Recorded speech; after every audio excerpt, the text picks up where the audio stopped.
Stories FM। दान आवश्यकता देखता है, कारण नहीं। बहुत समय पहले की बात है। किसी स्थान पर एक महात्मा पर्णकुटी बनाकर निवास करते थे। महात्मा बहुत शीलवान, परम दयालु और निष्प्रही थे। जहाँ एक और वे एकांत में एकाग्रचित होकर ईश्वर का ध्यान करते थे, तो वही दूसरी ओर अपने पास आने वाले दुखी लोगों के दुख का निराकरण भी अवश्य करते। उनके सद्गुणों और सेवा कार्य से भगवान बहुत प्रसन्न हुए। उन्होंने वरदान देने के लिए एक देवदूत को धरती पर उनके पास भेजा।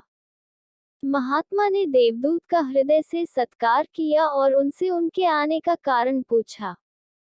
देवदूत ने उनसे कहा, महात्मन, ईश्वर आपकी भक्ति और सेवा कार्य से बहुत प्रसन्न है, इसीलिए वे आपको वरदान में कोई दिव्य शक्ति देना चाहते हैं। उन्होंने मुझे आपके पास ये पूछने के लिए भेजा है कि क्या आप लोगों को रोग मुक्त करने की शक्ति प्राप्त करना चाहेंगे।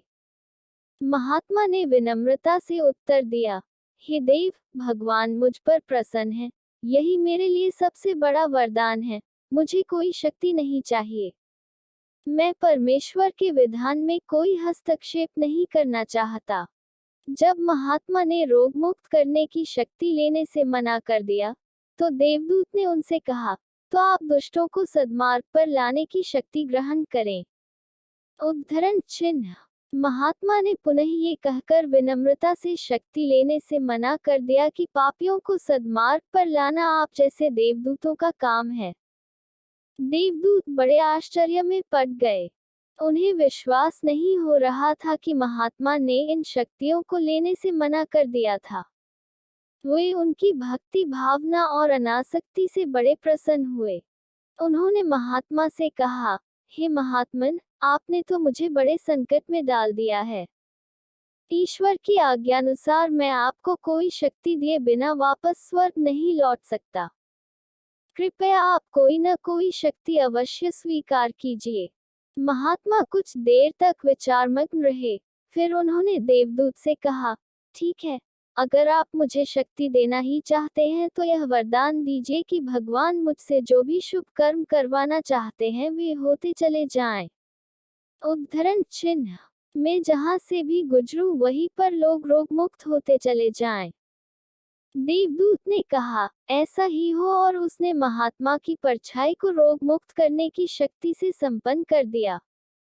फिर वह चला गया। इधर महात्मा जहां कहीं भी जाते, वही लोग स्वस्थ होते चले जाते। न तो महात्मा को और न ही लोगों को कभी यह पता चल पाया कि कैसे उनके कष्ट दूर हो गए। महात्मा को कभी इसका बोध नहीं हो पाया कि वही ईश्वर के कितने करीब थे।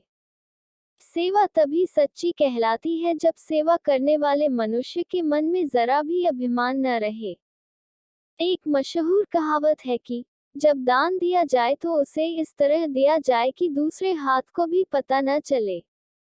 अभिमान रहते सेवा संभव नहीं है।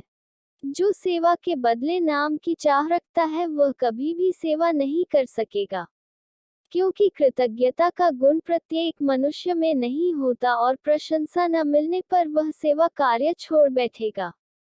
याद रखें, सहानुभूति, दया और उदारता के बिना कोई सेवा संभव नहीं। आशा है ये कहानी आपको पसंद आई होगी। कृपया अपने बहुमूल्य सुझाव देकर हमें ये बताने का कष्ट करें कि जीवन सूत्र को और भी ज्यादा बेहतर कैसे बनाया जा सकता है। आपके सुझाव इस वेबसाइट को और भी अधिक उद्देश्यपूर्ण और सफल बनाने में सहायक होंगे। एक उज्जवल भविष्य और सुखमय जीवन की शुभकामनाओं के साथ।